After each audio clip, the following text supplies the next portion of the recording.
ኦኬ አንድ የትግራይ ብሔራዊ ክልላዊ መንግስት የሆነ ፓርት አስተዳዳሪ ነው ሰውየው።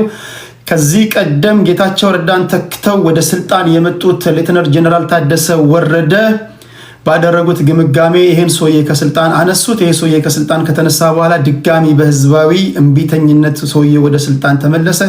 ድጋሚ ቲፒኤልኤፎች በሰሩት ሴራ ነው እሱ የሚለው፣ እነሱ ደግሞ የሚሉት በግምጋሜ ነው የሚሉት። ይሄ ሰውዬ ድጋሚ ከስልጣኑ ተወገደ። አሁን በሰማሁት ዜና ይሄ ሰውዬ ከስልጣን ተወግዶ ዝም ብሎ አልተቀመጠም። እሱና ሌሎች ባልደረቦቹ ሌሎች የሚኒሻ ታጣቂ ኃይሎችን ይዘው ቲፒኤልኤፎችን ለመታገል ወደ ጫካ ገብተዋል። ክብራትና ክብራን ይሄ ሰውዬ ማን ነው? እሱን እናወራለን። ትዘጋጃለህ? አይ ቲንክ ቴዲ ሐዋሳ ቴሌግራም ቻናል ላይ አንብባቸዋል። ሌላኛው እኛ የጦርነት ፍላጎት የለንም፣ ጦርነት ፈልገንም አናቅም። ፕሮቮኬቲቭ የሆኑ ወይም ደግሞ ጸባጫሪ የሆኑ ድርጊቶች ግን በተደጋጋሚ ጊዜ እየሰማን ነው። ራሳችንን ለመከላከል ማንኛውንም እርምጃ እንወስዳለን። የማንኛውንም ሀገር ግዛት ፈልገን ተመኝተን አናውቅም። በተደጋጋሚ ከኢትዮጵያ ወገን የሚነገሩ ንግግሮች ግን እያሳዘኑን ነው። ለዚህ እንደየአስፈላጊነቱ ማንኛውንም አይነት ሀገራችንን የመከላከል ነገር እናደርጋለን ብለዋል ፕሬዚዳንት ኢሳያስ አፈወርቂ። በዚህ ዙሪያ ላይ በቅድመ ሁኔታ ማወቃቸውን ኤርትራውያን አስገባለሁ። እሱም በቅድመ ሁኔታ ስል እሱም ከዚህ ኤርትራውያን አስመልክቶ የምናገረው ንግግር በዛ ላይ ከተስማማን ብቻ ማለት ነው። ካልተስማማን ከከባድ ይቅርታ ጋር ከዚህ በኋላ ኤርትራውያንን እያከበርኩኝ እየወደድኳችሁ እኔ ቤት ሀገራዊ ጉዳይን አስመልክቶ ለእናንተ የምሰጠው እድል አይኖርም ማለት ነው። ሰው ካከበራችሁ ማክበር አለባችሁ። የሚሰድቧችሁን የሚያዋርዷችሁን እያከበራችሁ የሚያከብሯችሁን ካላከበራችሁ ያሳዝናል። ሼም ሊኖረን ይገባል። ሼም ያስፈልጋል። ለሰው ልጅ የሼም ስነ ምግባር ስነ ስርዓት ያስፈልገዋል። በዛ አምናለሁ። ሰዎች ካከበሯችሁ ማክበር አለባችሁ። ያዩዋቸው ነገሮች ግን ስላሳዘኑኝ እስከናካቴው የምወዳቸውንም ወይም ደግሞ የማውቃቸውንም ኤርትራውያን ሌላ ቦታ ሄደው ያወራሉ። እነሱም ዩዘር ኔም ፓስዋርድ ክሬት አድርገው መግባት ይችላሉ። የኔ ቤት የተለየ የሚሆንበት ምንም ምክንያት የለም። በዚህ ጉዳይ ከተስማማን እንለያያለን ማለት ነው። በተረፈ ግን ሁላችንም ሪከርድ አድርገን የምናስቀምጣቸው እጅግ አጸያፊና በወንጀል ሊያስጠይቁ የሚችሉ ንግግሮች አሉ። እሱን ትሰማላችሁ።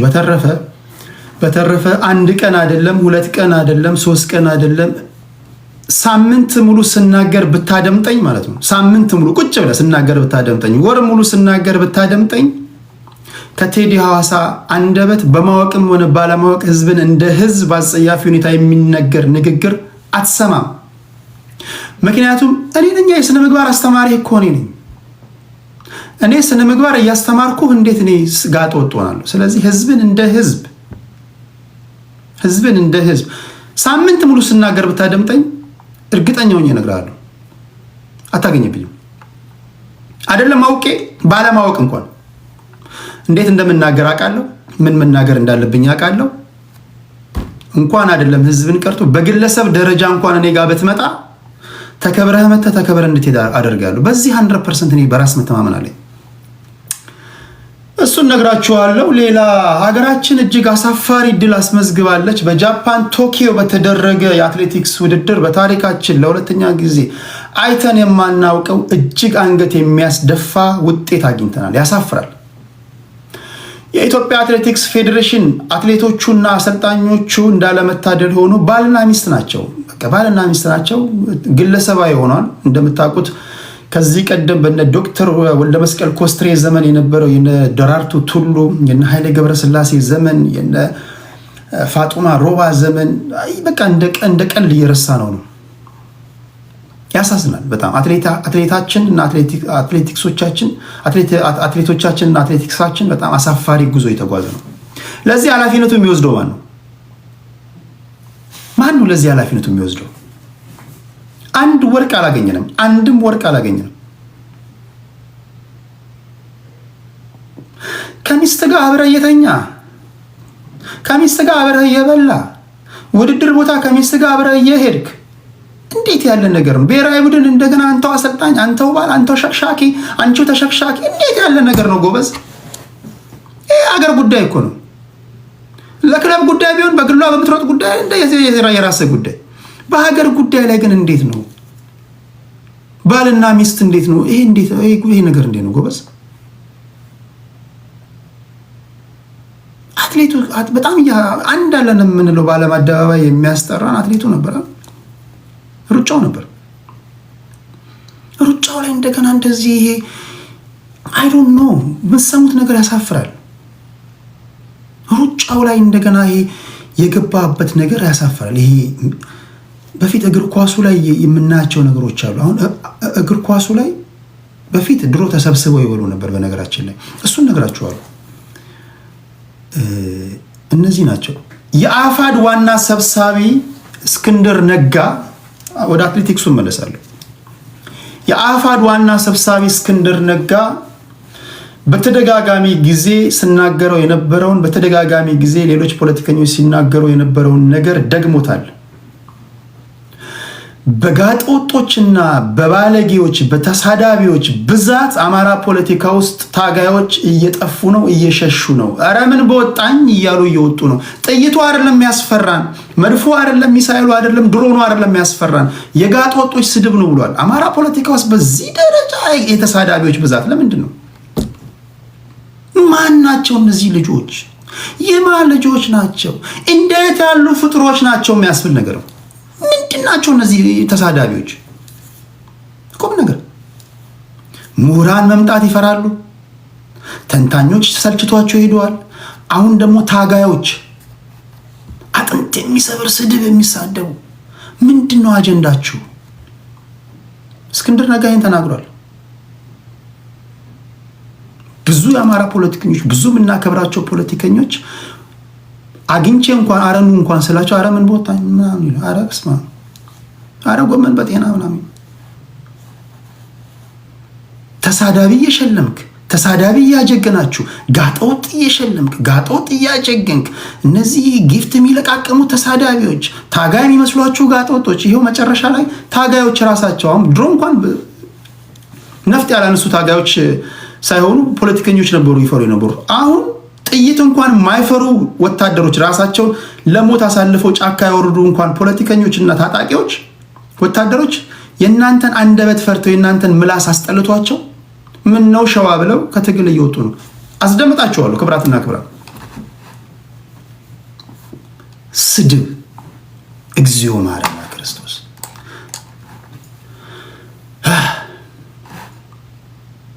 ጉድ ነው እኮ እናንተ ግን ስድብ የኛ የተለየ ነው እኮ የኛ የተለየ ነው። ምንድን ነው ግን አልገባኝ። ቁም ነገር ሰው ለምንድን ነው ግን የሚሳደበው? እኛ ከሌላው ዓለም በተለየ ሁኔታ ለምንድን ነው ግን ጋጠ ወጥ የሆን ነው?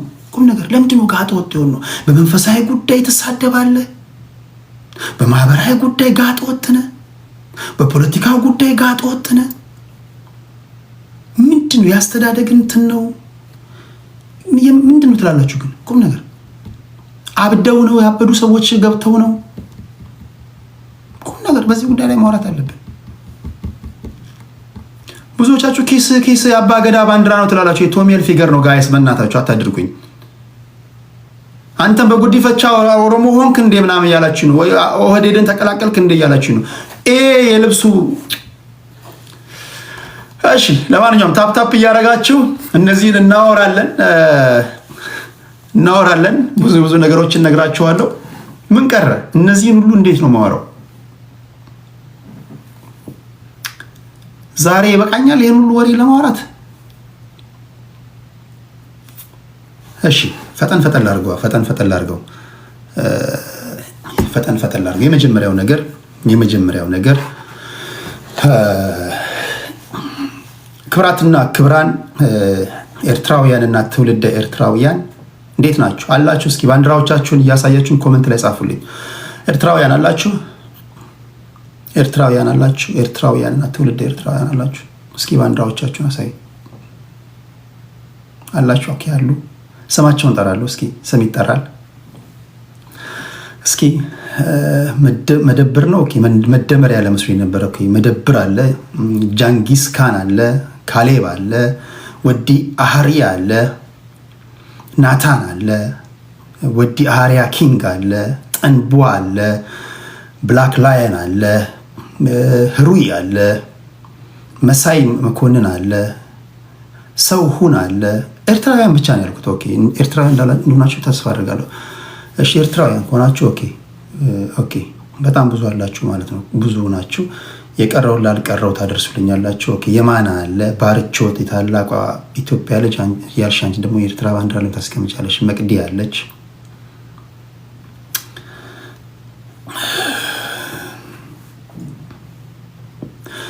ቲክቶክ ከጀመራችሁበት ጊዜ ጀምሮ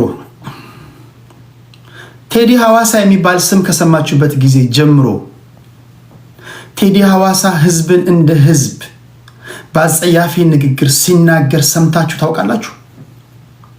በማወቅ አይደለም፣ ተውት፣ በማወቅ ሌላ ነገር ነው፣ ባለማወቅ ጭምር ከቴዲ ሐዋሳ ጋር ከህዝብን እንደ ህዝብ አጸያፊ ንግግር ሲናገር ከአንደበቴ ሲወጣ ሰምታችሁ ታውቃላችሁ? ኖ አናውቅም፣ አታውቁም። ታምር ማላደርገው ለማስመሰል ሳይሆን የኔ ባህሪ ስላልሆነ ነው። ሁለተኛ ትክክልም ስላልሆነ ነው። ይሄ እንደው ለማስመሰል ምናምን በማወቅ ብቻ አይደለም፣ ባለማወቅ እንኳን ቀኑን ሙሉ ስዳረቅ የምውለው አንዳንዶቹ አያቶቼ ይሆናሉ፣ አንዳንዶቹ አባቶቼ ይሆናሉ፣ አንዳንዶቹ እናቶቼ የሚሆኑ ሰዎች እንኳን ህዝብን እንደ ህዝብ አጸያፊ ስድብ ሲሳደቡ ተው በማለት ነው። እነሱ ሊመክሩኝ ሲገቡ እኔ በመምከር ነው። ይሄ አጸያፊ ንግግር ነው አቁሙ በማለት ነው አይደል? ከዚህ ውጭ ታቁኛላችሁ። እኔ እስኪ ይሄን ንግግር አድምጡና ህዝብን እንደ ህዝብ የተናገርኩባቸው አጸያፊ ንግግሮች ካሉ እንደው አያይዛችሁ ላኩልኝና እኔ ልፈር። አሁን ያየሁት ነገር በተወሰኑ ሰዎች ነው፣ በሁሉም አይደለም። በተወሰኑ ሰዎች የሰማሁት ነገር ያስቃል፣ ያስገርማል። ቴዲ ጄኖሳይድ አውጆብናል የሚል ነገር ነው የሰማሁት። ጄኖሳይድ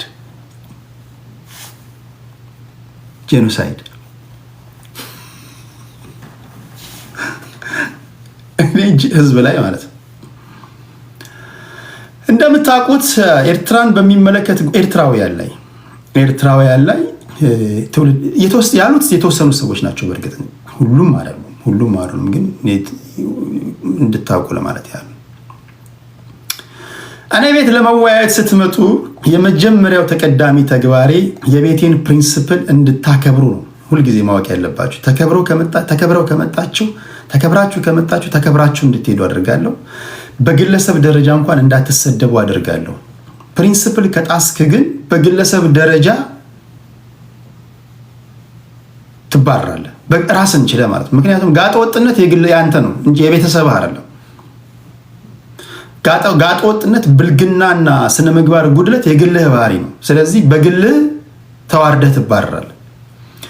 በተረፈ ግን እኔ ቤት በተቻለ መጠን የምንጠነቀቃቸው ንግግሮች አሉ። እንኳን አይደለም በህዝብ ደረጃ ይቅርና በግለሰብ ደረጃ እንኳን ከጆሮ ያመለጠ ነገር ካልሆነ በስተቀር ከጆሮ ያመለጠ እንኳን ከሆነ እዛው ተወያዮቹ ያስቆማሉ። ለዚህ ኤርትራውያንን እኔ ቤት መጥቶ የሚዋዩ ኤርትራውያንን መጠየቅ ነው፣ እነሱ ይነግሯቸዋል። እንዲህ ያሉ ነገሮችን ሲንሸራሸሩ ስላየውኝ አስገርሞኝ ነው። ዛሬ ወደዚህ ከመግባቴ በፊት የሆነ ቦታ ላይ ሲወያዩ ስሰማ ይህን ክስ ካቀረቡብኝ ሰዎች መካከል ራሱ አንደኛው ምን ሲናገር ሪከርድ ተደረገ መሰላችሁ? ራሱ ሰውዬ ዋነኛ ዓላማችን ኢትዮጵያውያንን ማጥፋት ነው፣ ማፍረስ ነው ይላል። ማፍረስ ነው፣ አፈራርስን በትንትኗን ማውጣት ነው፣ ሀገሪቷን ማጥፋት ነው ይላል ራሱ ከሳሽ። እንደገና የሰውዬ መጥቶ ነው እንግዲህ እግዚአብሔር ያሳያችሁ። ፖይንቱ ምንድነው? እንዲህ ያለ ነገር ያያችሁ ኤርትራውያን ካላችሁ እኔን በአጸያፊ ንግግር በታሪክ አታቁኝም። አይታችሁ ዝም ብላችሁ ከሆነ በጣም አዝናለሁ። ፕሮፐር የሆነ ይቅርታ ግን ፈልጋለሁ። እኔ ማንም ስለሆንኩ አይደለም። ይቅርታ ካላልከኝ ግን እኔ ማንም አይደለም። እቺን በመታል ትንሽዬ መስኮት ግን ሐሳብህን መተህ ለመስጠት አምሶሪ ማቃቸው ኤርትራውያን አሉ። እነ ማይክ ተኪ አሉ፣ እነ ብሩክ አሉ፣ እነ ማህሪ አሉ፣ እነዚህ ሌሎችም እኔ እንኳን ዝም ብዬ ባስገባችሁ ኢትዮጵያውያን ይታዘቡኛል። ሼም ያስፈልጋል። ሰው አክብረው ካስገባችሁ እንድትወያዩ ራሳችሁን እንድትከላከሉ እድል ከሰጧችሁ ምስጋናው ቢቀር ስድብ ግን አይገባኝም። ለመሳደብ የሚሰድቧችሁን መስደብ ነው። ለመክሰስ ሲሰድቧችሁ የሚውሉትን መክሰስ ነው። እነሱን ሲሰድቧችሁን አጸያፊ ንግግር የሚናገሩ ሰዎች ጋር እንደፈለጋችሁ እያወራችሁ ሰላማዊ ሰዎችን ግን ከከሰሳችሁ ይሄ ያስተዛዝባል። ጀነራላይዝ እያደረኩ አይደለም። በተደጋጋሚ እንደተናገርኩት ጀነራላይዝ እያደረኩኝ ሳይሆን አንዳንዶች አላችሁ። አብዛኞቻችሁ ሁላችሁንም እያልኩ አይደለም። ግን አያሳዝንም? እኔ ቤት ኤርትራውያንን በሚመለከት ጉዳይ ኤርትራውያን መጥተው ያልተናገሩበት ጊዜ አለ። እድል ያልሰጠናቸው ጊዜ አለ። ራሳቸውን እንዲከላከሉ ያላደረግንበት ጊዜ አለ።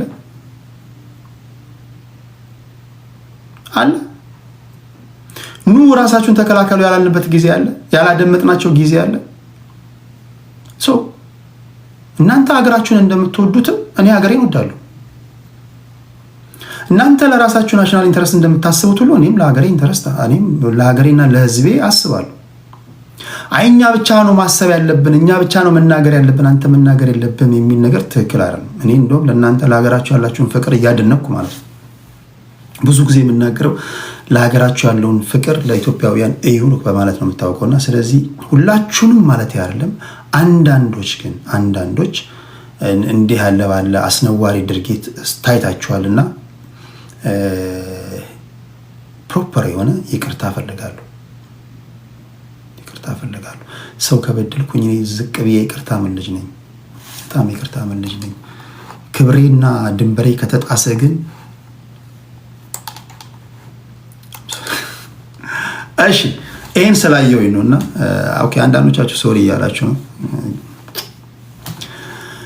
ቴንክ ዩ። ይሄን አይቻለሁ። ሰዎች ልከውልኛል። ገረመኝና ሪሊ እነዚህ ሰዎች ማን ናቸው ምናምን ብዬ እንትን አልኩኝ እንጂ በተረፈ ቴዲ ሐዋሳ በሀገሬ ጉዳይ ነኝ ሰው ከማክበር በዘለለ በኢትዮጵያ በሀገሬ ጉዳይ በታሪክ ስሽለጠለጥ አታየኝም፣ ስዝረከረክ አታየኝም፣ ስልከሰከስ አታየኝም። ብር አስገባልኝ 20 ሺህ ሰጠኝ 30 ሺህ ሰጠኝ አንበሳ ወረድክልኝ ምና ነው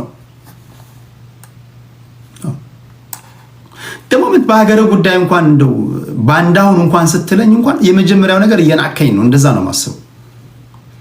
ስለዚህ ሀገራችሁን መውደዳችሁ በጣም ማደንቀው ነገር ነው። ተመሳሳዩን ደግሞ ኢትዮጵያውያን ደግሞ ለሀገራቸው ሲቆሙ ደግሞ እናንተ ማድነቅ አለባችሁ እንጂ ጄኖሳይድ አውጆብናል።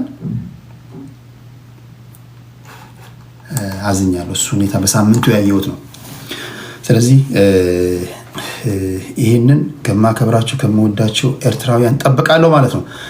ሌላኛው ቅድም ተናግሬያለሁ። በኢትዮጵያ ኦርቶዶክስ ተዋሕዶ ቤተክርስቲያን እና በጴንጤ ወይም ደግሞ በጴንጤ በወንጌል አማኞች መካከል በሳምንቱ ራሳቸው ቤቴን አንኳክተው እንፈልግሃለን ብለው ዳኘን ብለው ቤትን ክፈትልን ብለው ከፍቼላችኋለሁ። የሆነውን አይታችኋል። የቤቴን ሕግ ታከብራላችሁ ወይ ስላችሁ የራሴን ፕሪንሲፕል ታከብራላችሁ?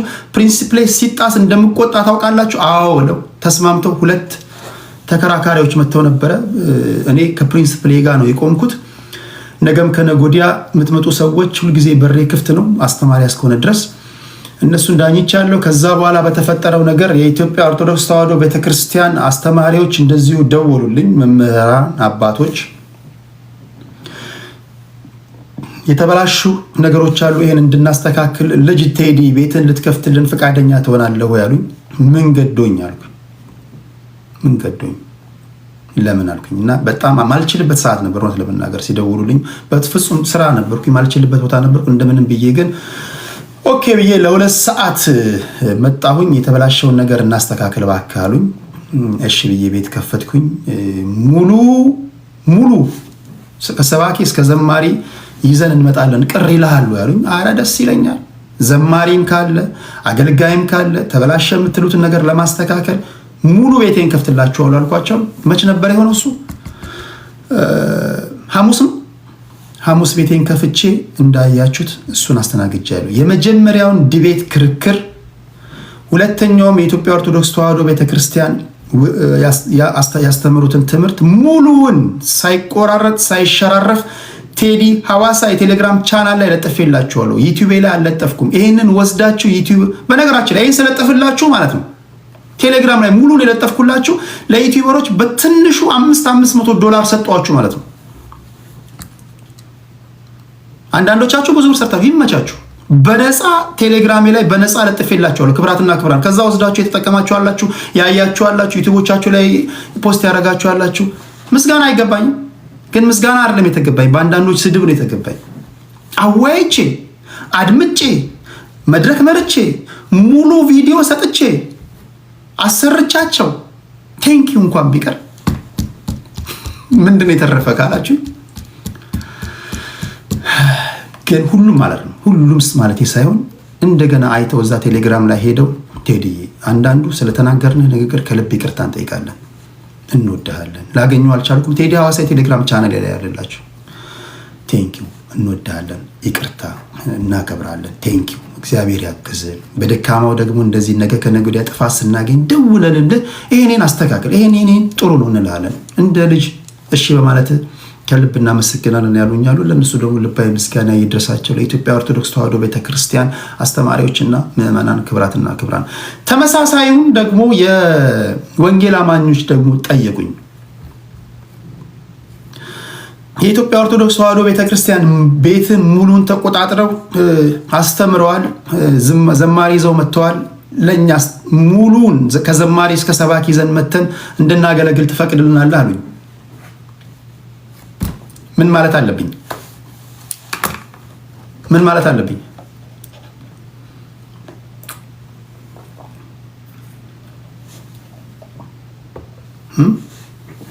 ምን ማለት ነው ያለብኝ? ኖ በላቸው፣ እሺ በላቸው፣ ኖ በላቸው፣ እሺ ነው፣ እሺ ነው፣ እሺ በላቸው፣ በደስታ እሺ በላቸው። ክብራትና ክብራን የወንጌል አማኞች ፓስተር ነቢያቶችን ጨምራችሁ ቃል የሚያካፍል መዝሙር የሚዘምር ሙሉ ቤቱን የሚችለው ከፈለጋችሁት ለእናንተ ሞዴሬተር ሰጥቻችሁ በሚቀጥለው ሳምንት አንድ ቀን አመቻችቼ ሙሉ የቴዲ ሐዋሳን ቤት ትቆጣጠሩታላችሁ። በእናንተ ቁጥጥር ስር ይወድቃል። ትሰብካላችሁ፣ ትጸልያላችሁ፣ ትዘምራላችሁ። ከእናንተ የሚጠበቀው ተሰብስባችሁ መምጣት ነው። ቤቴ ክፍት ነው። ይዘመራል፣ ቃል ይሰበካል፣ አለን የምትሉትን ነገር ታደርጋላችሁ። ክብራትና ክብራት ክፍት ነው ቤቴ። ደስ እያለኝ እሺ ብያለሁ። ሌላ ቀንም እንደዚሁ ቤትን እንፈልጋለን ካላችሁ ማናችሁ ሙሉ መስተካከል ያለበት ነገር አለ። ኖት ዝም ብሎ እንደዚህ ይዋጣለን ምናምን አይደለም። ዲቤት እንግባ። አንዳንዱ አሁን ምንም በፎቶ እንኳን የማይታወቅ ሰው የቴዲ ቤት ዲቤት እንሂድ ምናምን ይላል። የት ነው ዲቤት የምትመጣው? 5 ፎሎወር ይዘህ 5 ፎሎወር ይዘህ መተህ ዝም ብለህ ዲቤት ትላለህ። እንደዛ እንዳትል። ዲቤት ሲሆን በኢትዮጵያ ኦርቶዶክስ ተዋሕዶ ቤተክርስቲያን የሚታወቁ በወንጌል አማኞች የሚታወቁ አጀንዳቸውን ክሊርሊ ያስቀምጡ፣ ስፔሲፊካሊ የሚነኩና ሪፈር የሚደረጉ መጽሐፎችን ያስቀምጡ። እነዚህ ነገሮች ጨርሳችሁ መታችሁ ምርጥ ዲቤት አይታችሁም ሰምታችሁም የማታውቁትን አድርጋለሁ፣ አሳያችኋለሁ እንዴት እንደሚደረግ። ስለዚህ በሁለት ሳምንት ውስጥ ትልቅ የውይይት መድረክ ወደፊት እናደርጋለን። ግን ከመጀመሪያው ለየት ባለ መንገድ እናንተ የምትማሩበት ነው። ይሄ ጫጫታ ምናምን አይደለም። ይሄ አንተ ረፍ ማይክን ሚውት አድርግ እንደዛ አይደለም። አስተካክላለሁ፣ በእኔ ተማመኑ። ያን ያለው ሌላ ኦኬ፣ ይሄን ጨርሻለሁ። ሁላችሁንም ከልብ አመሰግናለሁ። የወንጌል አማኞች ወይም ደግሞ መዳን በክርስቶስ ብላችሁ የምታምኑ የፕሮቴስታንት እምነት ተከታዮች በሚቀጥለው ሳምንት ትዘገጃጃላችሁ ለማለት ያህል ነው።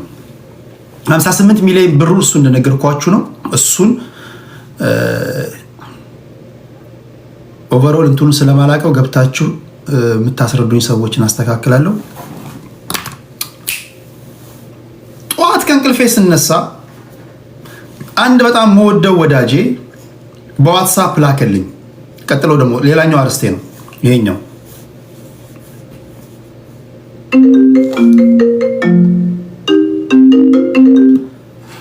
ማን ነው ደግሞ ይሄኛው? ትልቅ ፖለቲከኛ ይመስላል። ተቋም እየደወለልኝ። ኦኬ ቴሌግራም ላይ ደውሎ ነው። ዋትሳፑን ስከፍተው አንዳንዴ ከእንቅልፋችሁ ስትነሱ ሰላም አውለኝ ብላችሁ ነው የምትነሱት። ጠዋቴን የጀመርኩት በዛ ባየሁት በዋትሳፕ በተላከልኝ ፎቶ ነው። ስም አልናገርም። ያየሁት ፎቶ ግን ሴቷ ሙሉ እርቃኗን ማታረገው ነገር የለም። ሰው ቀኑን በዚህ ከጀመረ ምንድን ነው የሚባለው? ምን ሊገጥመኝ ነው? አያለው እርቃን ነው፣ አሳልፋለው እርቃን ነው፣ እንትን እላለው እንዲህ ብላ ነው። ምንድን ነው? ምንድን ነው ሲያስረዱኝ? ከዚህ የምታገኙት እርካታ ምንድን ነው? አንዳንዶቻችሁ አንደኛው ኢትዮጵያ አንደኛው አሜሪካ ሆናችሁ አንዳንዱ በፎን ሴክስ ምናምን ትባባላችሁ። እንዴት ነው የምታረጉት? በዚህ ምንድን ነው? ሰው እንዴት ሳይነካካ ሳይገናኝ እንዴት ሊያረካ ይችላል? እኔ መረዳት የምፈልገው ነገር ይሄ ነው። እስቲ ያስረዱኝ። እስቲ ቀስ አርጊው፣ እንደዚህ አርጊው፣ አጠጋቤ እንዴት ነው? በዚህ ሙቪ የምትሰሩ ሰዎች አረ ሙቪ ስሩ ባካችሁ። እንዴ የትኛው የአእምሯችሁ ክፍል ነው በዚህ መንገድ ትረክ አለ ብሎ የነገራችሁ? ግን እንዴት ነው ጎበዝ ነገር? እንዴትስ እንዲህ ያለ ነገር ትልቅ ያለሽ እናትዬ?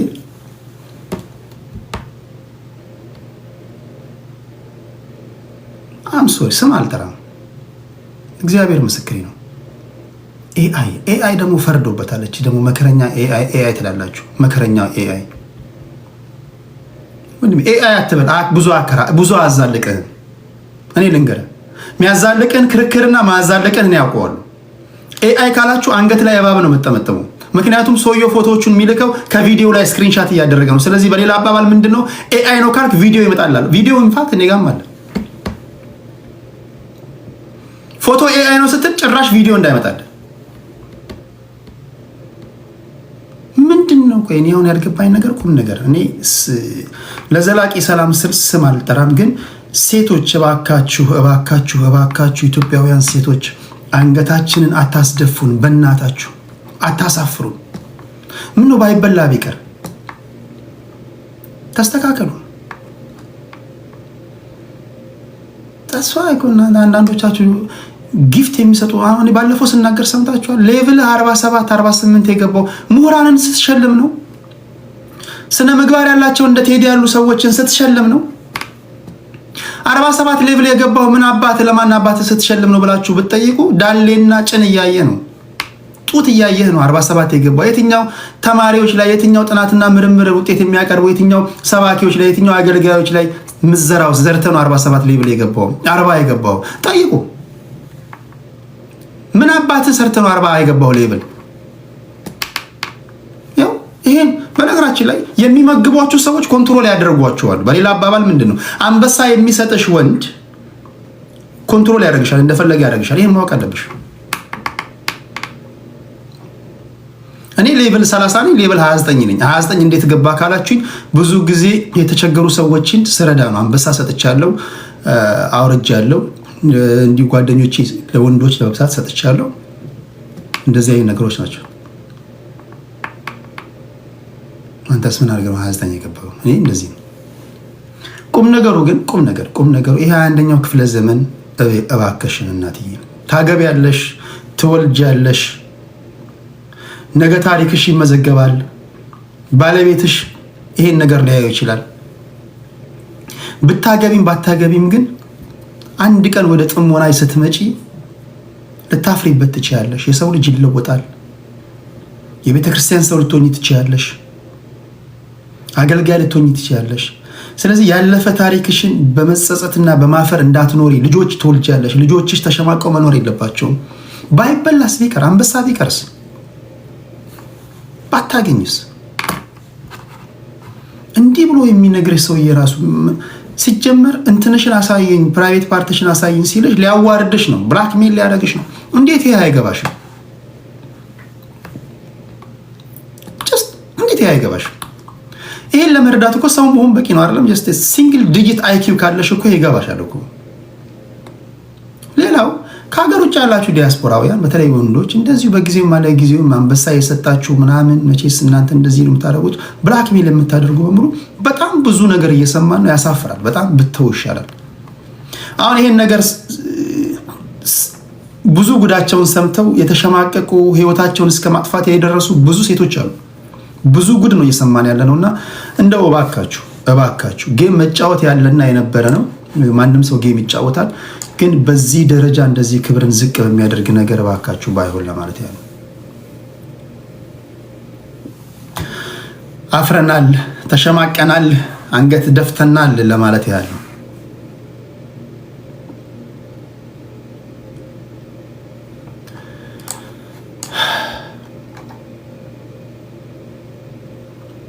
እሺ እነዚህ ናቸው ሰዎችን ላስገባ ቶሎ በዚህ ላይ የምትሉኝ ነገሮች አሉ። ቴዲ ሐዋሳ የቴሌግራም ቻናሌ ነው።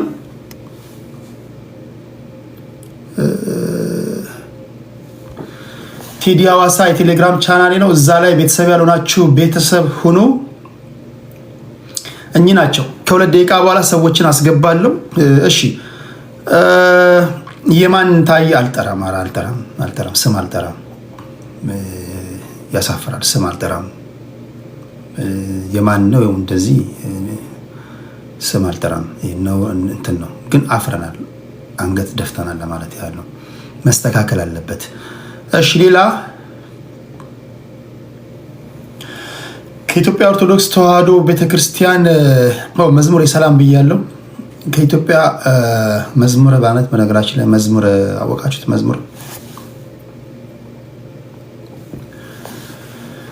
መዝሙረ ያሬድ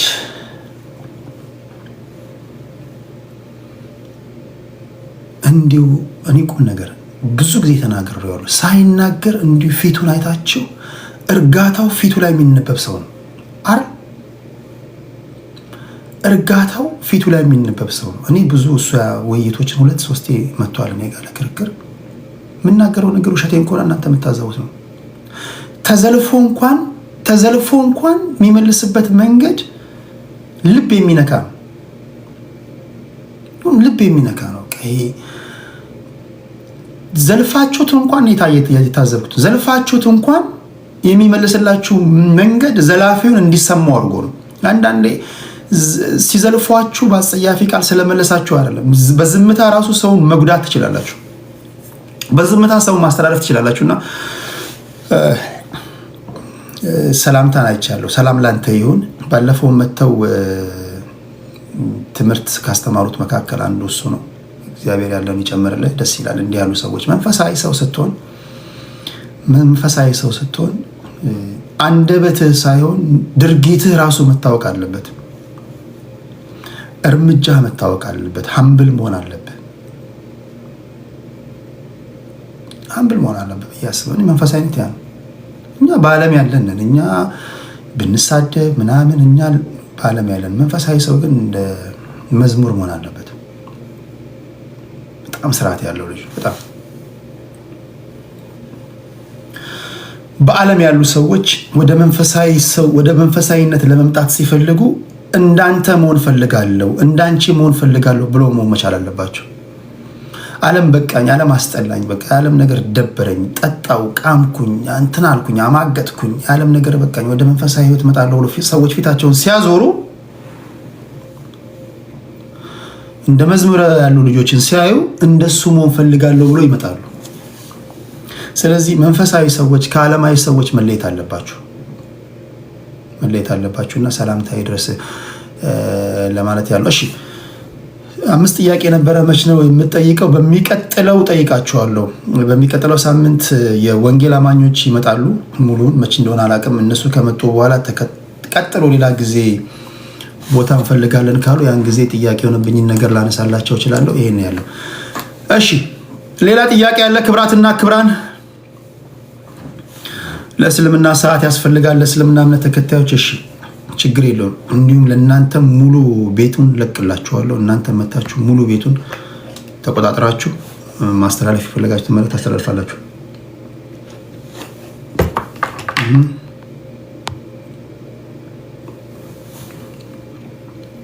እሺ ሪኩዌስት የላካችሁ ሪኩዌስት ከአሁን ሰዓት ጀምሮ መላክ ትችላላችሁ። ክብራትና ክብሯን አንድ ድምፅ ላሰማችሁ። ቀጥሎ ወደ መጀመሪያ የሚሄደው አንድነት ኃይል ነው ይላል። አርበኛ እስክንድር ነጋ የአፋድ ዋና ሰብሳቢ ነው። ይህ ሰው አማራ ፖለቲካ ውስጥ ባሉ ተሳዳቢዎች የተማረረ ይመስላል። በእርግጥ ይሄን ንግግር ከዚህ ቀደም ዘመነ ካሴ የአማራ ፋኖ በጎጃም መሪ ነው፣ ሰብሳቢ ነው። እሱም እንዲሁ ተናግሮታል። የአማራ ፋኖ በጎጃም ስፖክስ ፐርሰን ወይም ደግሞ ቃል አቀባይ አስረስ ማረ ዳምጤ እንዲሁ ተናግሮታል። ብዙ ከሀገር ውጭም ያሉ የአማራ ዳያስፖራዎች፣ ፖለቲከኞች፣ ምሁራኖች ይህን በተደጋጋሚ ጊዜ ተናግረውታል። ስድብና ፖለቲካ አንዳንዶቻችሁ አታፍሩ። ሊሞት ህይወቱን ሊሰጥ ጫካ የገባው ሰውዬ ነገ ይሙት ዛሬ አታቅም። አንተ ዲያስፖራ ሆነ አይስክሬም እየላስክ ትሳደባለህ። አታፍርም? ቤዚክ ዲሰንስ የለም። ነገ ድሮን ይምታው አይምታው የምታውቀው ነገር የለም። እና ብዙ ጊዜ እስክንድር ነጋም አስረስ ማረ ዳምጤም አሁን ደግሞ ከዚህ ቀደም ዘመነ ካሴም በስድብ ጉዳይ አምረው ሲናገሩ ሰምቻለሁ። አስደምጣችኋለሁ።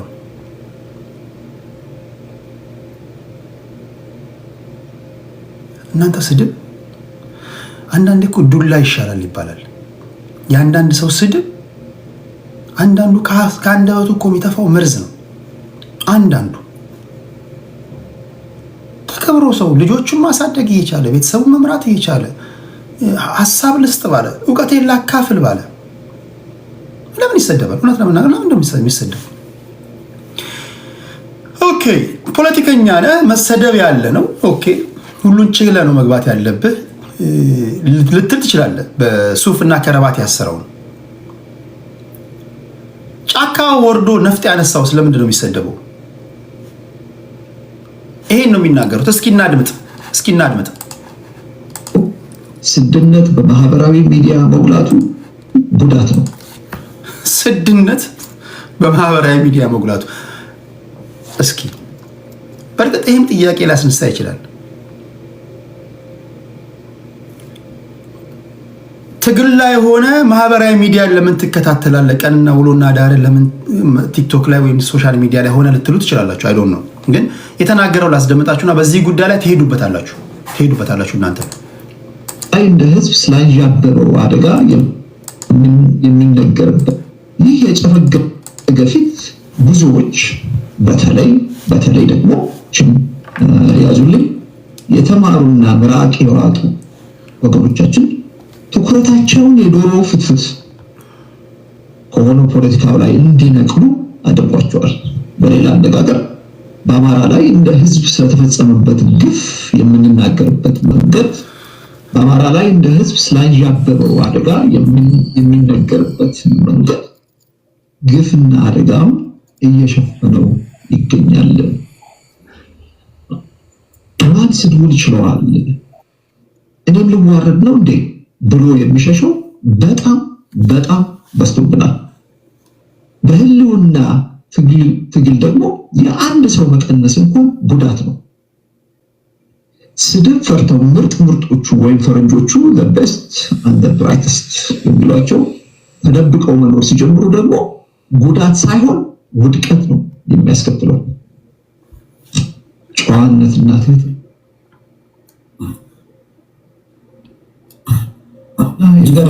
እዚህ ጋር አይገርም? እውነት እንዲጎላ ጨዋነትና ትህትና ግድ ናቸው። እውነት ብቻውን አያሻግረንም። እውነቱ የሚቀርብበት መንገድም ቦታ አለው። የጨዋነት ተቃራኒ የሆነው ስድነት በማህበራዊ ሚዲያ መውላቱ እውነትን አላጠፋም፣ ግን አደብዝዞታል። ይህን እየኖርነው ነው።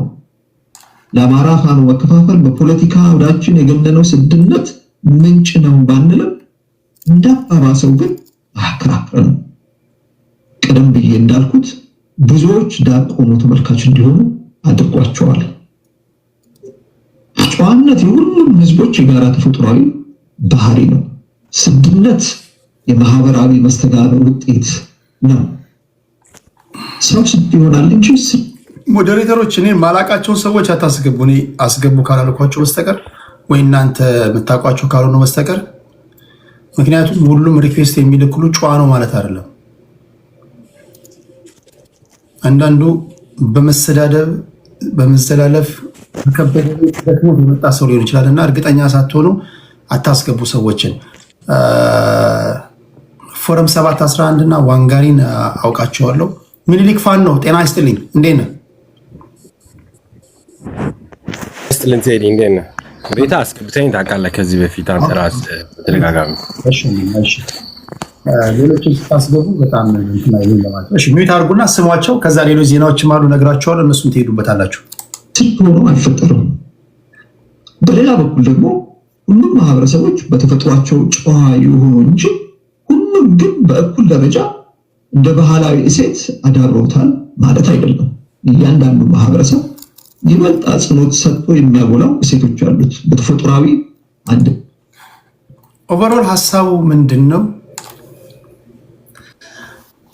እንግዲህ አይዶ ነው እናንተ እንዴት እንደምታዩት አላውቅም። የሀገሬ ሰው ሲተርት ከወረቀት የነጣ እንኳን ብትሆን ከትችት አታመልጥም ይላል አይደል? አንዳንድ ሰው በተፈጥሮ ትችት አይችልም። አንዳንድ ሰው ትከሻው ሰፊ ነው። አንዳንድ ሰው በፍጹም አሉታዊ ንግግር መስማት አይፈልግም፣ ይሰበራል። ምን ያህል ስር ቢሰድ ነው በተለይ አማራ ፖለቲካ ውስጥ ያሉ ፖለቲከኞች በዚህ ደረጃ አማረው የሚናገሩት? ዘመነ ካሴ ሲናገር ሰምታችኋል። አስረስ ማረ ዳምጤ ሲናገር ሰምታችኋል። አሁን እስክንድር ነጋ ይናገራል። ማህበራዊ ሚዲያ ላይ ያሉ ስድነት ነው የሚለው እሱ። እንደውም ስድነት አብዛኞቹን ከትግል እያራቀ ነው፣ እያሸሸ ነው። ምን በወጣኝ እንዲዳርጎታል ይላልና ይሄ ነገር እንዴት ታዩታላችሁ? ፖለቲካና ስድብ ሲባል ምን ድረስ ነው መሄድ ያለበት? ምን ድረስ ነው? አንዳንዶች ለኛ ሊታገሉ ለኛ ለነፃነት ሊታገሉ ብለው ወደ ጫካ የገቡ ታጋዮቻችንን በማንኛውም ረገድ መደገፍ አለብን ይላሉ። አንዳንዶች ደግሞ ሲያጠፉ ለምንድን ነው ማይተቹት ይላሉ።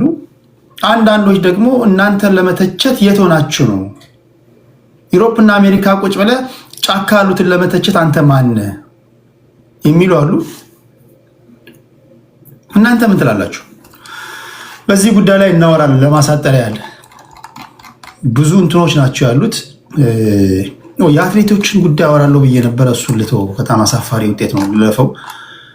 ሌላኛው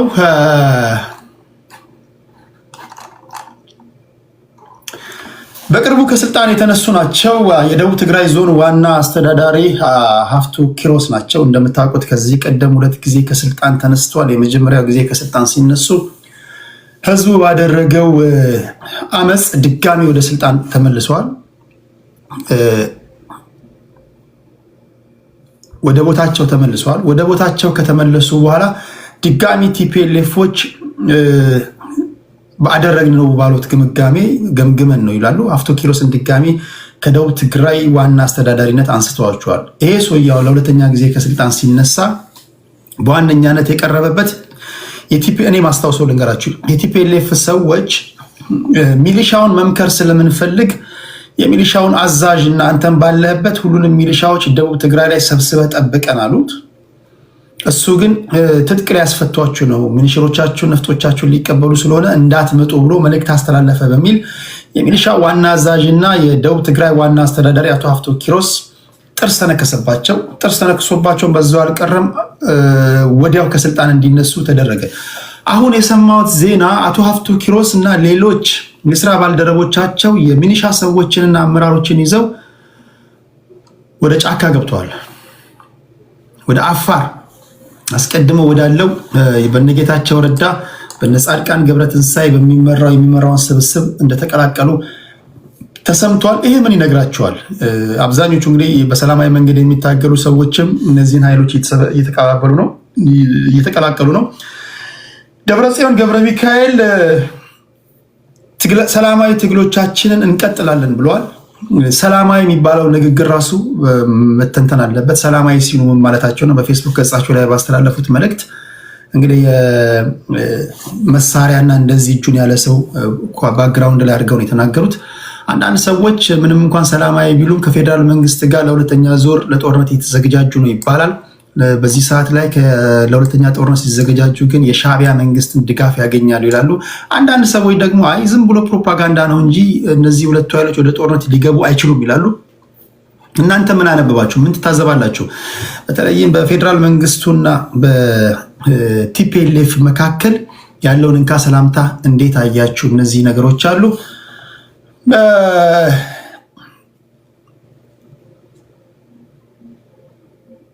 ኤርትራውያን ካሉ አብዛኞቹን ማለት አይደለም፣ ኤርትራውያን ካሉ በይፋ አንዳንድ ምንም እንኳ ሁሉም ባይሆኑ አንዳንዶች ላደረጉት ንግግር ሶሪ የሚሉ ከሆነ ገብተው የሚሳተፉባቸው አጀንዳዎች አሉ። ጠቅላይ ሚኒስትር አብይ አህመድ 4ኛ የመደመር መጽሐፋቸውን ባስመረቁበት ሰዓት የተናገሩትን ንግግር ሰምታችኋል። የባህር በር ጥያቄዎቻችን ጎረቤቶቻችን በፍጥነት ለድርድር እንዲቀመጡ እንፈልጋለን፣ የማይቀር ነገር ነው ብሎ መናገራቸውን ተከትሎ አይ እንዳይገቡ ምትሉ አላችሁ። ይቅርታ ካሉ ይገባሉ፣ ይቅርታ ካላሉ እንደተዋደድን እንለያያለን ማለት ነው። ሰዎች ካላከበሩ ማስተናገድ የለብንም። እኔ ከክብር ጋር ነው የምሰራው። አክብሬ ካስገባው ታከብረኛል፣ አታከብረኝም ያበቃል ማለት ነው። መጀመሪያ አክብረኝ እኮ አይደለም አክብሬ ነው። ካከበርኩ ልታከብረኝ ይገባል። ትሁት ሰው ጋር ወይም ደግሞ ጸባይኛ ሰውም ስታገኙ እንደዛው ሌላ ቦታም ገብታችሁ ስታወሩ እንደዛ ነው መሆን ያለበት እና ይሄ መለመድ አለበት። ይሄ መለመድ አለበት። ብዙ ኢትዮጵያውያን እንዳይገቡ እያሉ ነው። እሺ የሆነ ኢሳያስ ፕሬዚዳንት ኢሳያስ አፈወርቂ የተናገሩትን ንግግር ወደ እናንተ ላስደምጥና በተለይም እዚህ ውስጥ ያላችሁ ሰዎች የዶሜስቲክ ፖለቲካውን እንተነትነዋለን ማለት ነው። ጠቅላይ ኢሳያስ አፈወርቂ የተናገሩት ምንድን ነው? ከዚህ ቀደም ባደረግናቸው ጦርነቶች አንድንም ሀገር ወረን አናውቅም። የሌሎች ሀገሮችን ዳር ድንበር ስናከበር የኖረን ሀገር ነን። ሊወሩን የመጡ ሰዎች ካሉ ግን ወይም ደግሞ ሊወሩን የመጡ ቡድኖች ካሉ ግን የመመከት ታሪክ አለን። ስለዚህ አሁንም ከብልጽግና መንግስት አሁንም ከኢትዮጵያ መንግስት በኩል የሚሰነዘሩ ትንኮሳዎችን እንደዚሁ በዋዛ እናያቸውም፣ አስፈላጊ የሆነውን አጸፋዊ ምላሽ እንሰጣለን ብለዋል። በዚህ ጉዳይ ላይ ምን ትላላችሁ? 4ኛ የመደመር መጽሐፍ በተመረቀበት ወቅት አሰብ የማይቀር ጉዳይ ነው እያሉ ሲናገሩ ሰምታችኋል። ኢትዮጵያውያን በዚህ ጉዳይ ላይ አሰብን የምታገኙት እንዴት ነው? አሰብ የሚገኘው ግማሹ በሰላማዊ መንገድ ነው ይላል፣ ግማሹ ደግሞ በጉልበት ነው ይላል። በጉልበት የሚገኝ እስከሆነ እንዴት ነው? በሰላማዊ መንገድ የሚገኝ ከሆነ እንዴት ነው? እነዚህ ናቸው። ለማንኛውም ኢሳያስ አፈወርቂ የተናገሩት እኛ የጦርነት ፍላጎት የለንም፣ ነገር ግን ሳንፈልገው ተገደን የገባንበት ውጊያ ታግለን ድል በማድረግ ተወጥተነዋል ነው የሚሉት። ይህን እንግዲህ እናንተ ትተነትናላችሁ። ከሞላ ጎደል ሁሉን ነገር ነግሬያችኋለሁ። አንድ ማስታወቂያ ልንገራችሁና ወደ እነዚህ ወዳጆች ይሄዳለሁ። የአብሮነት ለኢትዮጵያ የፖለቲካ ፓርቲ መንግስትን በሰላማዊ መንገድ ለመጣል የተሰበሰቡ ኃይሎች ናቸው፣ ከሀገር ውጭ ያሉ ናቸው። ይህን ማስታወቂያ ተመልካቾች ንገርልን ብለው በላኩልኝ መሰረት ይህን ቴሌግራም ላይ ልጥፌላችኋለሁ። አቶ ልደቱ አያሌው ይህንን ነገር ለኢትዮጵያውያን አስተላልፈዋል። 2 ደቂቃ ከሰጣችሁኝ ላንብብላችሁና ወደ እነዚህ ወንድሞቼና እህቶቼ እሄዳለሁ። የአብሮነት ለኢትዮጵያ የተባበሩ ተነሳሽነት የበለጠ ተጠናክረው ሊቀጥል ይገባል ይላል። አጭር ጽሁፍ ነው። ከአብሮነት ኢትዮጵያ የተሰጠ መግለጫ። በዚህም ጉዳይ እንወያያለን። በሀገራችን የሚገኙ የተለያዩ የፖለቲካ ኃይሎች ከተናጠል ትግል ይልቅ የትብብር ትግልን ለመጀመርና ለማጠናከር ከቅርብ ጊዜ ወዲህ አበረታች ጥረት ሲያደርጉ እየታየ ነው ይላሉ። በደንብ አድምጡት። እንዲህ አይነቱ የተቃዋሚ ኃይሎች የመተባበር ተነሳሽነት በስልጣን ላይ ያለውን አምባገነናዊ አገዛዝ አብዝቶ ያስጨነቀው ሲሆን በአንጻሩ በከፍተኛ የህልውና አደጋ ላይ የሚገኘው የኢትዮጵያ ህዝብ አዲስ ተስፋ ሰጪ ብስራት ሆኖለታል ይላሉ። በተለይም በትናንትናው ዕለት በሀገር ውስጥ የሚገኙና በሰላማዊ ትግል የሚያምኑ 5 የፖለቲካ ድርጅቶች ኢሃፓ፣ እናት፣ መኢአድ፣ ጊዮናዊ አማራ እና አንድ ኢትዮጵያ የፓርቲ ስም ነው በነገራችን ላይ በአዲስ አበባ ከተማ ተሰባስበው አንድ የጋራ ቅንጅት መፍጠራቸው በአሁኑ ወቅት በሀገሪቱ እንዲመጣ የሚፈለገውን የትግል ትብብር በማጠናከር ረገድ በጎ አርአያነት ያለው ተነሳሽነት ሆኖ አግኝተነዋል። የአብሮነት የኢትዮጵያ ይህንን መሰል የትብብር ጥረቶች በተመሳሳይ ሁኔታ በአማራ፣ በትግራይ፣ በደቡብ በተለያዩ ክልላዊ ድርጅቶችም ዘንድ በፍጥነት ተጠናክረው ሊቀጥል ይገባል ብሎም ያምናል። እንዲህ አይነቱ ትብብር የወቅቱን የህዝብ ትግል ከማጠናከርም አልፎ ለአሸናፊነት ለማብቃት ሲባል በሀገር ደረጃ እንዲመጣ ለሚፈለገው ሀገራዊ የትግል ትብብር የላቀ እገዛና አስተዋጽኦ ይኖረዋል። ይህ በጎ ጅምር መለስተኛ በሆነ የጋራ ፕሮግራም ክልላዊ ፓርቲዎችንም ወደ አካተተ አንድ ግዙፍ ሀገር አቀፍ የትብብር መድረክ በፍጥነት ሊሸጋገር ይገባል ብለን እናምናለን ይላሉ። ለመሆኑ እነዚህ የአብሮነት ወይም ደግሞ የተለያዩ ፓርቲዎች የሚፈጥሯቸው ቅንጅት ወይም ጥምረቶች አሁን ያለውን መንግስት ይጥላሉ ብላችሁ ታስባላችሁ ወይ? ጥንካሬ ያላቸው ልዩነቶቻችንን ለጊዜው ወደ ጎን በማለት አንድ እንሁን ማለትስ ምን ማለት ነው? ከጊዜው በኋላስ እነዚህ ልዩነቶች ኦኬ ስልጣን ላይ ከተወጣ በኋላስ እነዚህ ልዩነቶች አይጎሉም ወይ የሚሉ ጥያቄዎችን ልታነሱ ትችላላችሁ። የሆነ ሆኖ ቴሌግራም ላይ ለጠፍኩላችሁ እነዚህን ነገሮች አብረን እንተነትናለን። እንዳይበዛባችሁ እናንተ ያነበባችሁትን በዚህ ጉዳይ ላይ እናወራበታለን፣ በዚህ ጉዳይ ላይ ተነትናለሁ የምትሉትን መርጣችሁ የመተንተን መብታችሁ የተጠበቀ ነው። ታፕታፕ ላደረጋችሁ በሙሉ ልባዊ ምስጋናዬን አቀርባለሁ። ሌሎቻችሁ ታፕታፕ አድርጉ፣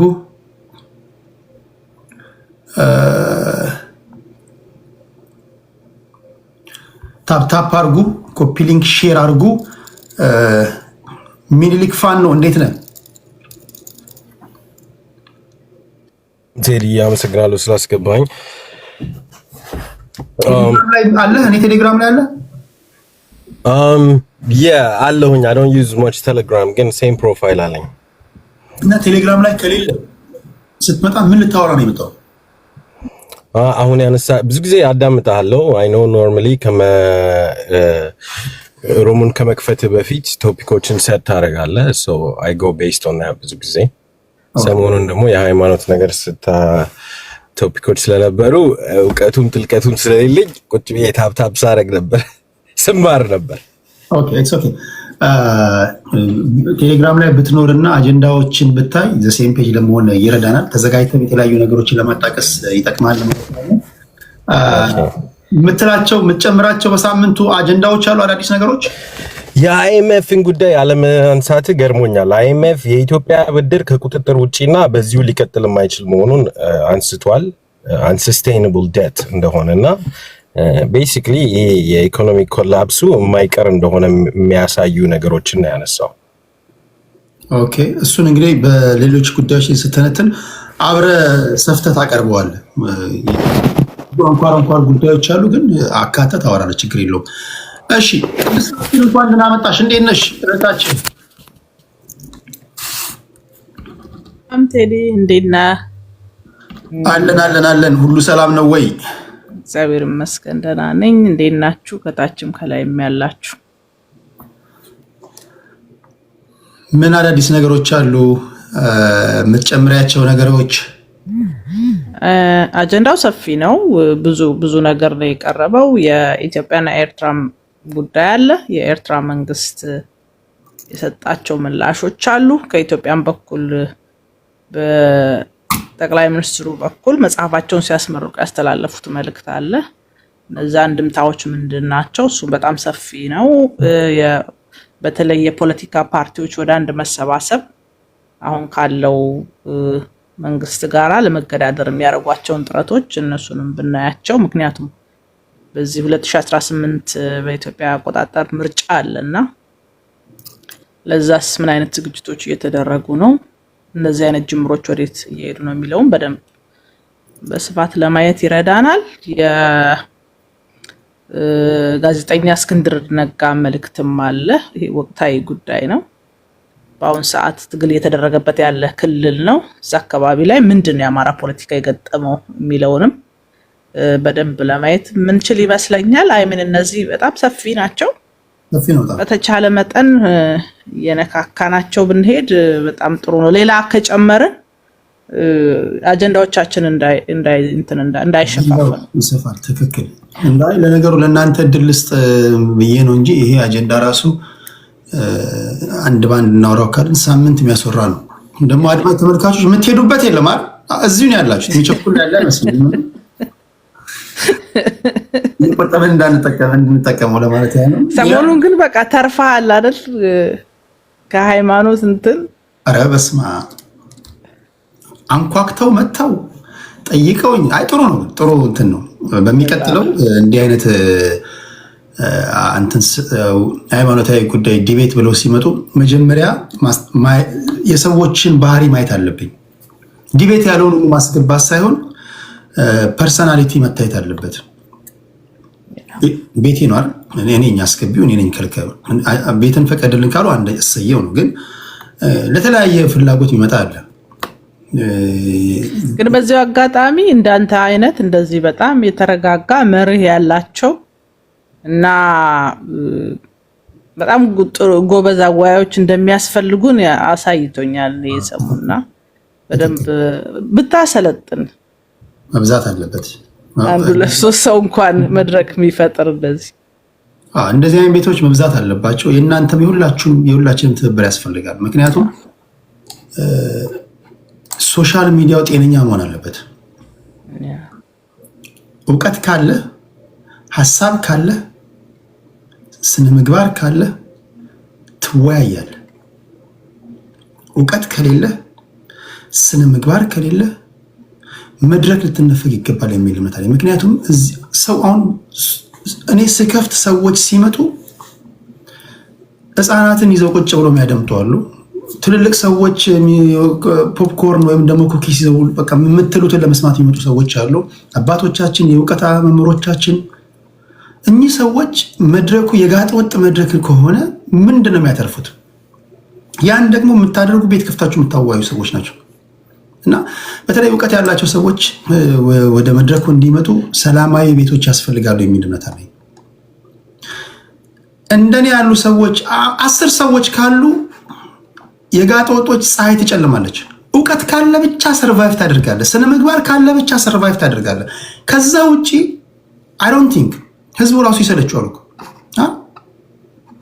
ለምን ነው የምትሰደቡት? ለምን ነው ሰዎች የሚሳደቡት? እና ሀሳብ ከሆነ ሀሳብ ነው፣ ሀሳብ ነው። ሀሳብ አለ የምታካፍለው የምተነትነው ይወልካም። ሀሳብ የለ አረቄ ቤት ሂድ፣ ጠጅ ቤት ሂድ። በዓለም ታሪክ በእኛ ደረጃ ስነ ምግባር እኮ እንደዚህ ስነ ምግባሮቻችን ጥያቄ ምልክት ውስጥ የወደቁባቸው ዜጎች አሉ ብዬ አላስብም። እና ይህ መስተካከል አለበት ለማለት ያለው። እሺ ዋንጋሪ ፎረም ይርታቸው እንዴት ናችሁ? እግዚአብሔር ይመስገን። ቴዲ እንግዲህ ከዋንጋሪ ልጀምርና ወደ አንተ እመጣለሁ። ድምጻችሁ ልስማ ብዬ ነው። ዋንጋሪ እንዴት ነው? የምትጨምረው ነገር አለ? ቶሎ ቶሎ ብለን እንሂድ።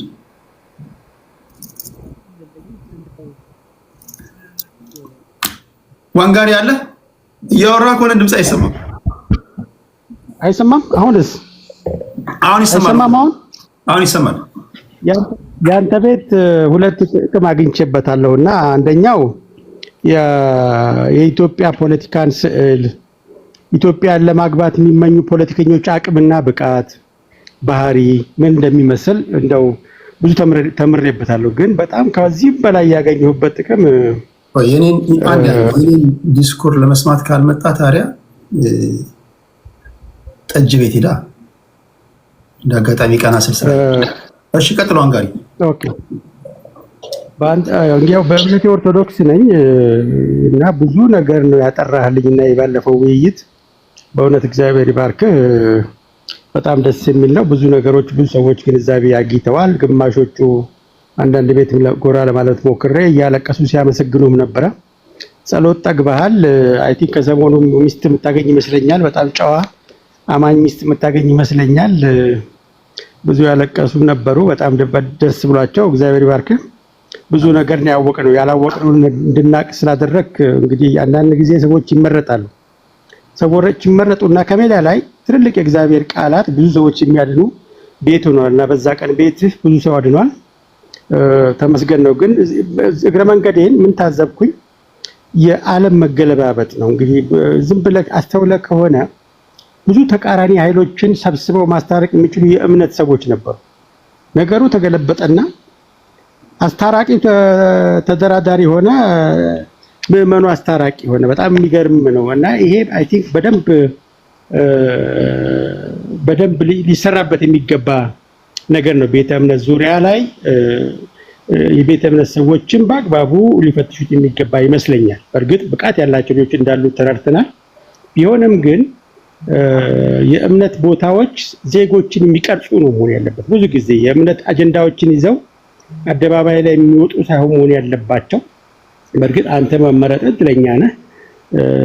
ግን ይህን ስል ልለው የፈለኩት ይገባሃል መቼም የእምነት ተቋሞቻችን ስራቸውን በአግባቡ እንዲሰሩ በዚሁ አጋጣሚ መልእክት ማስተላለፍ ፈልጋለሁ። አጀንዳ በሚመለከት ያቀረብኩት አጀንዳ ሰፊ ነው። እዛው ላይ ብንወያይ ይመርጣለሁ። ቴንክ ዩ። በነገራችን ላይ የኢትዮጵያ ኦርቶዶክስ ተዋሕዶ ቤተክርስቲያን ሰባኪዎችን፣ የወንጌል አማኞችን፣ የእስልምና ፍቅር ሲዝኑ ዋቄፈና ሁሉም አዋያን ብሎ መመረጣቸው ትልቅ ክብር ነው ለኔ። ይሄ መታደል ነው። ይሄ መታደል አይደል? ይሄ እኮ ትልቅ ክብር ነው በቃ ማለት ለኔ። ከዚህ በላይ ለኔ ምንም ክፍያ የለም። እንደውም ከዚህ በኋላ ባሉኝ ባህሪ በጣም ህጎቼን ጠንካራ ማድረግ፣ ለሁሉም ምቹ ማድረግ ትልቅ የቤት ስራ በለኔ የሰጡኝና ከልብ አመሰግናለሁ ለማለት ነው። ከልብ ነው የማመሰግነው። ፎረም 11 ኔትወርክ እያስቸገረኝ ነው ብሎ ነበር። መልሼ ላስገባው ወጥቶ ነበር። እሺ ይርታቸው እንዴት ነህ? ከዚህ እግዚአብሔር ይመስገን ደህና ነኝ። ባለፈው የሃይማኖት በኩል ብዙ ውይይቶች እየወጣው እየገባው እያየው ነበር። እንግዲህ እኔ እዛ ገብቼ መናገር አልፈልግም። ሁሉ ባለ እምነቱ